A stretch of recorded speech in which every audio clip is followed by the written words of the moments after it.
What a pretty little stream.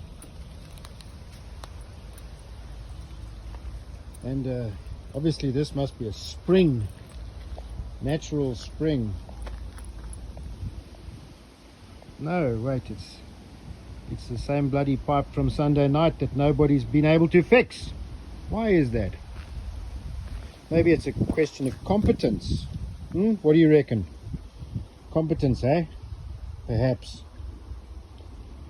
People over here, and by people I mean the plumbers that are doing this.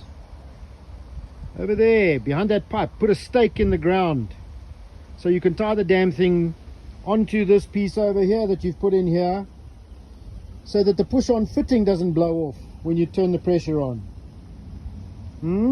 It's not difficult. But then if you're getting paid by the hour, maybe this is how you operate. So Sunday night, when that pipe was leaking at Willow and Vittel's, well, Sunday during the day, and bear in mind it's been leaking for a long time. Somehow miraculously after the video, some people came out. Now I don't know who they were, if they were contractors or if they were from Rand Water or from Ekurhuleni, I don't care, but they came out there, spent the afternoon, and no doubt got paid overtime because it's a Sunday, and did something. They fixed, they did some work on the pipeline, but nobody staked the movable part of the pipe. Nobody put a stake in the ground and tied it back to the piece that doesn't move. So when you open up the line and there's pressure on it, of course it's going to blow apart because it's a push-on fitting. Now this is basic logic. It's basic logical stuff, and if you're a plumber you should actually understand this. I'm not a plumber, I'm just a tool maker, but you should understand this stuff. That night when they turned the water back on, it blew apart.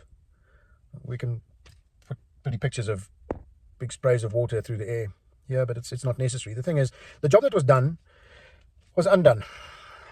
When I spoke to the people that were here, offered to go and get a pump. In fact, they agreed, and I was on my way to go and get a pump to drain the hole. They came up and turned the pipe off again. We were going to reclamp it and do it properly. That would have been the problem solved. 1 hour, done. But halfway through that exercise of getting the pump and all of that, I got a message on the radio saying, no, don't do it because Ekurhuleni says, no, you're not allowed to touch the thing.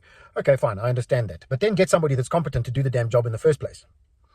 We always seem to end up fixing these things. Anyway, it's now Tuesday. Somebody came out yesterday. The water stayed off Sunday night and I think most of Monday.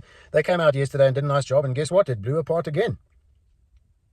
So here we are on Tuesday, many hours later, many tens of thousands of liters of water later. And we're in the same place that we were, but somebody's got paid multiple times to do the job. So ask yourself, is this right? Is the way the system is being managed correct? Is this what your rates are going to? Yes. Do you have an ethical problem with it, a moral dilemma about this? If you don't,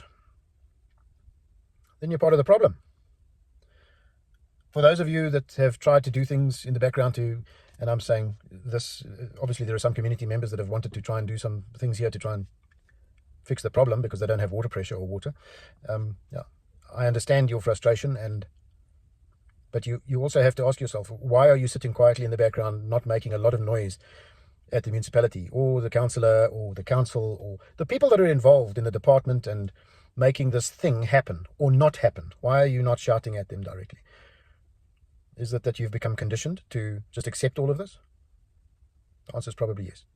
Anyway, none of this conjecture actually fixes the problem. The final question for anyone from the water department that's actually watching this, if you get to this point, well done.